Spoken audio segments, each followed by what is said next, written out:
Every synagogue has a Talmud in it. Even the best of the Gentiles should be killed. But what about the Christians? Extermination of a Christian is a necessary sacrifice. I've got the references where you will find it in the Talmud. Tradition tells us that the best of the Goyim, people like you and I, deserves death. The Talmud states Jesus is in hell and is being punished by being boiled in hot semen. Christians are boiled in shit. I don't like to use these words, but you have to understand the people of the earth, the gods they have made, and how they themselves act as gods.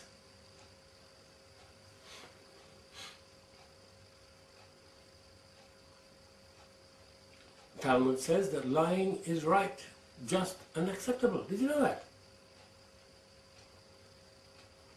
But the Russians say the same thing. The Americans say the same thing. The Vatican says the same thing. Because you can lie and you can go and say, Father, I've sinned, I've lied against John. He says, all right, my son, go and say 3 Hail Marys and 2 Our Fathers. And that's the end of that. I know what I'm talking about.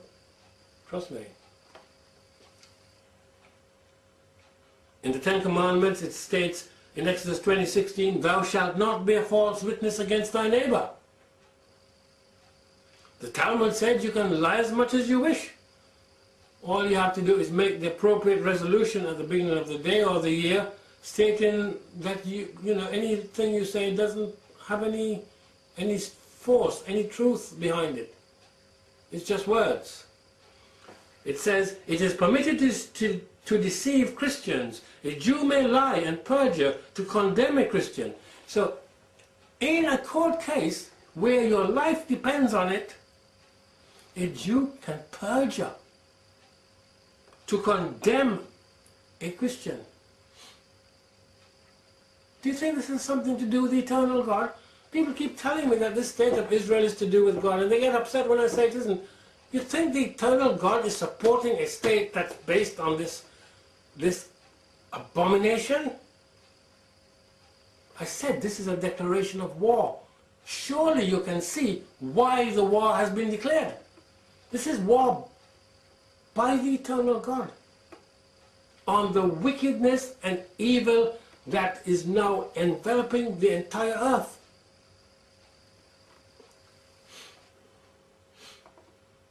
And the name of God is not profaned when lying to Christians.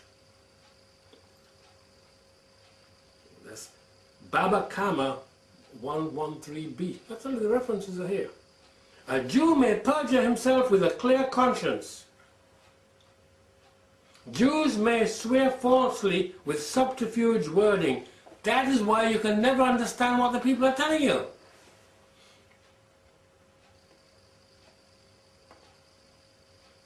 So do you think you can really believe what you hear and see on the news, which is controlled by, quote, the Jews, which of course is controlled by the Vatican? Do you think you can believe it? With that in mind, let us have a quick look at the latest atrocity. Several boats carrying 10,000 tons of much-needed aid to Gaza is stormed. They're stormed on the high seas in international waters by troops and boats, and several people are killed. Well, it's okay to kill them, didn't I just tell you? It's okay to deny the people in Gaza food and water and medicine, and to knock down their houses and to steal their land and property. Didn't I just tell you so? It's their writings, I didn't make it up. The commanders who attacked the boats said they were acting in self-defense. Well, that's an oxymoron, isn't it? It's a contradiction. We're told that the people in the boat are being processed, so Israel can determine what to do with them. Determine what to do with them? It's now been said today that some people are missing. They believe that some people didn't make it. Some were shot and thrown overboard. And maybe some who have been taken will never be seen again. But that's normal. It happens all the time. The Americans do this. They abduct people, put them through air bases even in Britain, and Britain said, we don't know what's going on. Of course. You know, hear no evil, see no evil, you know, I don't want to know. So they're party to the whole thing.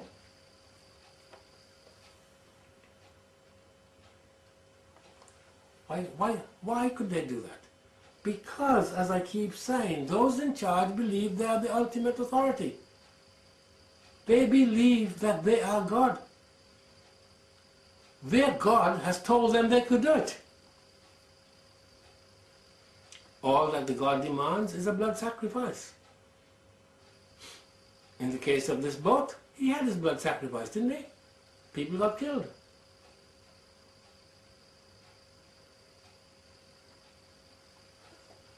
The BBC reported that this was an operation that had gone wrong.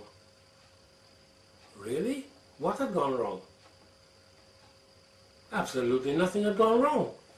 The military operation was a success. It went exactly as planned. It achieved precisely what they wanted to do.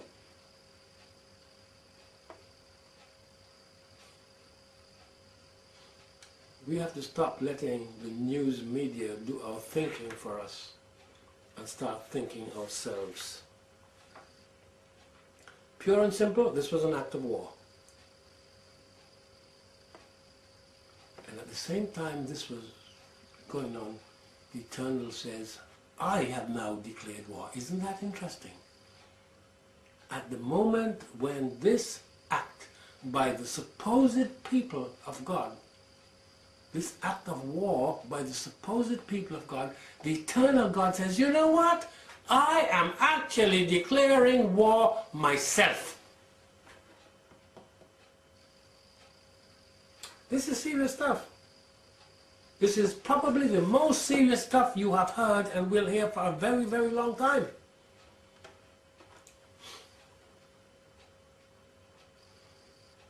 You know, wars have been started for less serious reasons. They really have.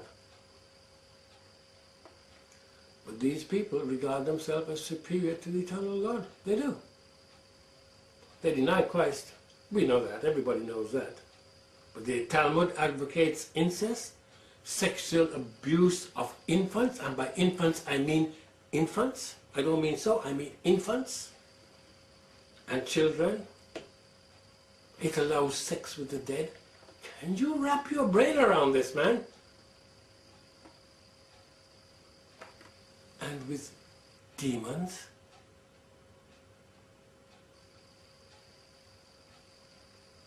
Tract Metula, if I don't call it correctly, doesn't matter, read it on the document, says the Almighty God studies the Talmud standing because he has such respect for that book. Standing? The Almighty God studies the Talmud. The Almighty God claims that he knows our thoughts even before we have them. He doesn't have to study anything. And I am telling you today that he has already judged these people. And unfortunately, most of them will be destroyed. Because they are more evil spirit filled than human filled. If you don't understand what I'm saying, go and read Emmanuel Laney. It's on the website, Delivered from the Powers of Darkness. Yes, you can be so evil that you become more evil spirit than human. You will then be destroyed. Unless the eternal God personally intervenes, that's it. It's curtains.